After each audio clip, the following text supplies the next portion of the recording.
This is Chris with Dive Zone Scuba for another technical diving tips, techniques, and trips video. Hello divers, thanks for joining me today.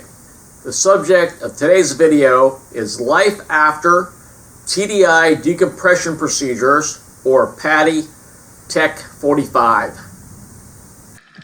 So if you've completed either TDI Decompression Procedures or PADI TEC 45, you are now certified to dive with a Deco cylinder with up to 100% oxygen, and you are permitted to have an unlimited amount of decompression time, and your depth limit is now 150 feet.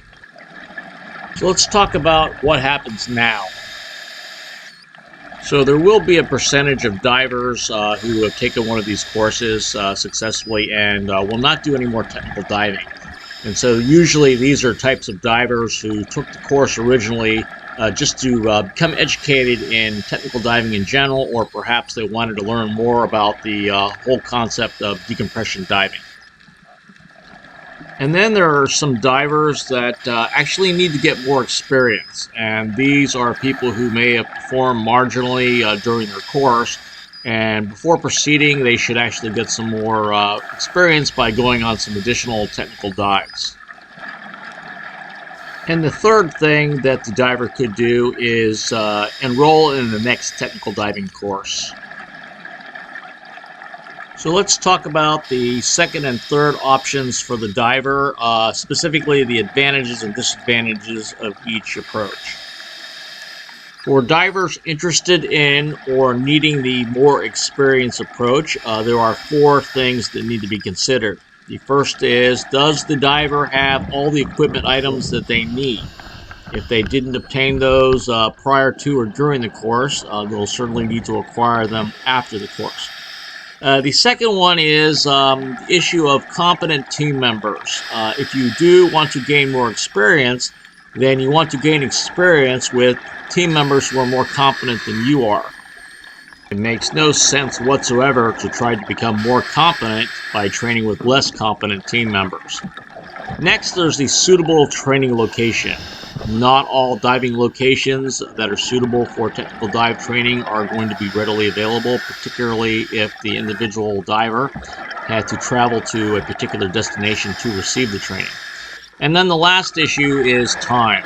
Does the diver have the time available to practice their skills to obtain more experience? Now let's talk about the next course approach. Here we have at least three questions that need to be addressed. The first is which agency. So a diver may switch agencies when taking the next course. The next one is which instructor. If you're satisfied with your instructor, then there may not be any reason to look for another instructor. On the other hand, I have had some students that I've inherited that had some sort of personality conflict with their original instructor. And then there's which location. I have had students who did start their technical dive training in one area and then were transferred as a result of their job and ended up having to pick up their training in another location. For this next part, I'm going to restrict the discussion to the two agencies that I have contact with, and that is TDI and also PADI. For the next course, each of these agencies offer two different versions of the course. One is an air-based course, as in the case of TDI Extended Range and also PADI TEC 50. And then the two agencies also offer a trimix-based course with TDI Trimix and PADI TMX 50. There may be some agency loyalty where a TDI diver may stay with TDI and a PADI diver may stay with PADI. Divers wanting to save a little bit of money will obviously select the version of the course that uses air rather than trimix. And in some areas, you could not do a trimix-based course even if you wanted to. The availability is just not there in some locations. An issue which could determine which certification agency you choose has to do with equipment.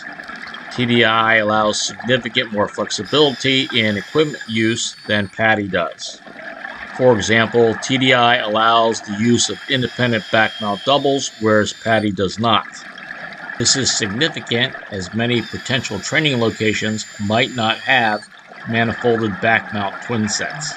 In that situation, this level of training might only be conducted in independent back mount doubles, which is only allowed by TDI.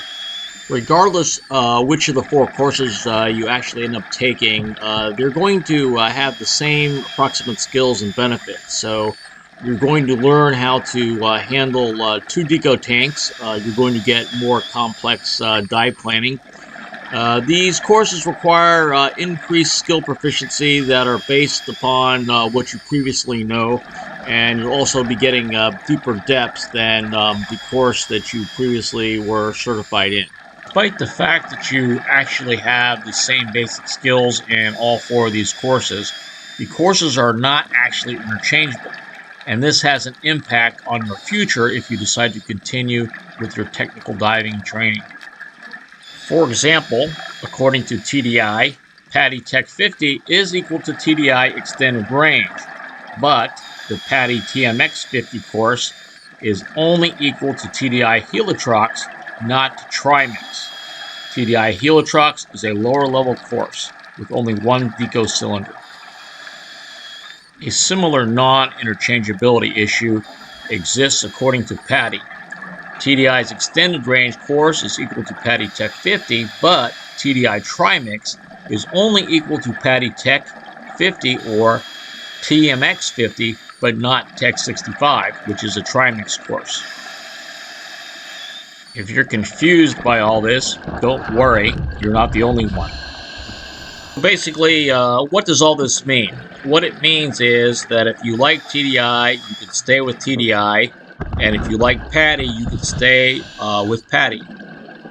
And the reason for this is because TDI accepts PADI TEC 50 as extended range.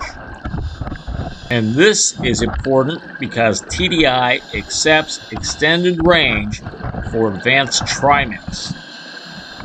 Some places will only allow you to go to 100 meters with TDI advanced trimix. An equivalent hypoxic trimix certified PADI diver would only be allowed to go to 300 feet. We have actually encountered this problem in Egypt in Dahab at the Blue Hole. The dive firm would not allow one of the PADI trimix divers to complete a 100-meter trimix dive with the other divers that were certified for TDI advanced trimix. This way, you can actually continue your technical dive training, and you can do it less expensively by putting off the need for expensive trimix fills to a later date. Because not everywhere has trimix, you'll be able to continue your training in more places than if you took a trimix-based course like TDI Trimix or PADI TMX 50. And both TDI Extended Range and PADI TEC 50 will still prepare you for a hypoxic trimix course.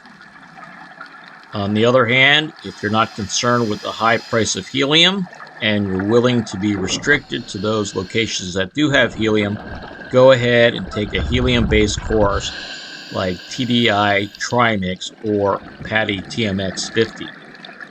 Either way, you'll still be prepared for a hypoxic trimix course, such as TDI Advanced Trimix or PADI Trimix. So the answer is, take whatever course you want now. The big decision is going to be which hypoxic trimix course to take after you've taken this level course. And you guessed it, that's going to be the subject of an upcoming video. This is Chris with Dive Zone Scuba. Thanks for watching, and please subscribe.